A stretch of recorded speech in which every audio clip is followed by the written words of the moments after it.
Imagine waking up to a new country every week. No mortgage, no utility bills, no cleaning, and a buffet that never ends.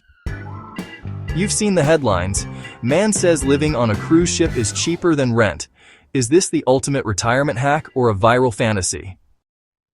Today, we're crunching the real numbers from people who actually do this full-time. The results are shocking, and they include hidden costs most people forget. If you've ever dreamed of quitting your life to see the world, hit that subscribe button and let me know in the comments. Would you trade your home for a cabin? Let's dive into the real cost of life at sea. The common wisdom is simple. A one-week cruise costs maybe $1,000. Multiply that by 52 and you have your yearly cost, right? Wrong. The cost of vacation cruising is very different from the cost of residential cruising. So, to get to the truth, we have to look at two distinct paths people take to live on a ship. Path 1 is what I'd call the back-to-back nomad, booking continuous individual cruises. Path 2 is the residential buyer, purchasing a condo on a specialized residential ship. For now, we're going to focus on Path 1 because it's the most accessible, and honestly, it's where the biggest myth lives. Let's break down the hidden expenses that turn that cheap headline fare into, well, a six-figure yearly bill. When you see a cruise advertised for $500, that's almost always the per-person, double occupancy fare. So even if you're traveling solo, you often have to pay a solo surcharge, which can be up to 200% of the fare. Real full-time cruisers, they rarely pay the headline price. They get savvy.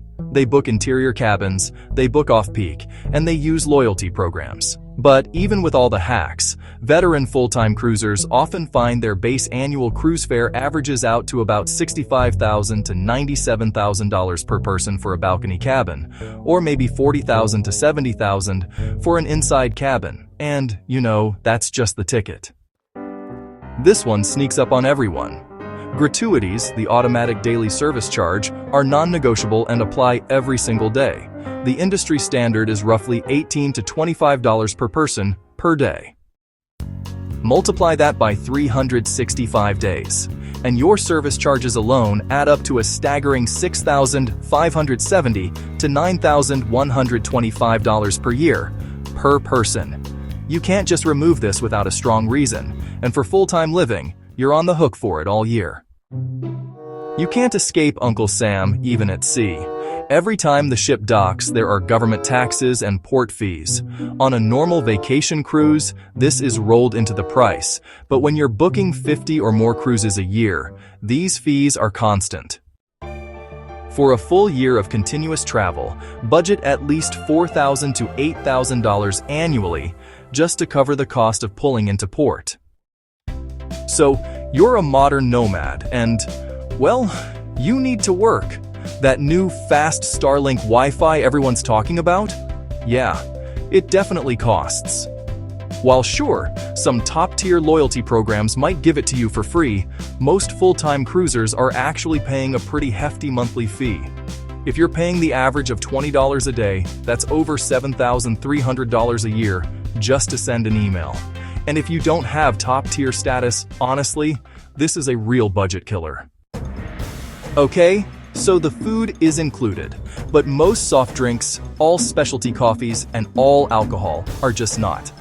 If you enjoy, say, a soda at lunch, a latte in the morning, and a couple of cocktails in the evening, well, you really do need a drinks package.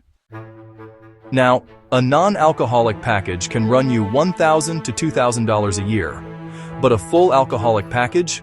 That's easily $10,000 to $15,000 a year per person. So that single glass of wine on the balcony just got, very expensive. Okay, so this is honestly the scariest hidden cost.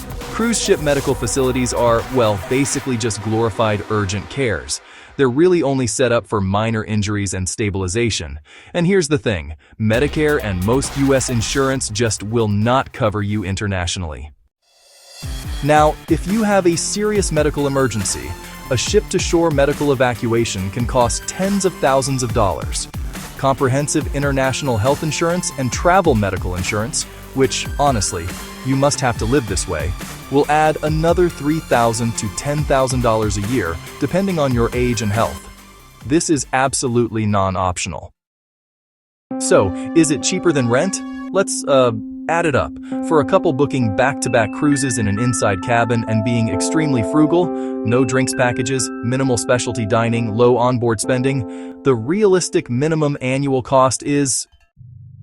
Cruise fare, taxes, and port fees come to about $90,000. Gratuities add up to around $13,500. Health insurance and Wi-Fi, if we're being, highly conservative, are about $10,000. That brings the bare minimum for two people to around $113,500 a year, or about $9,450 a month.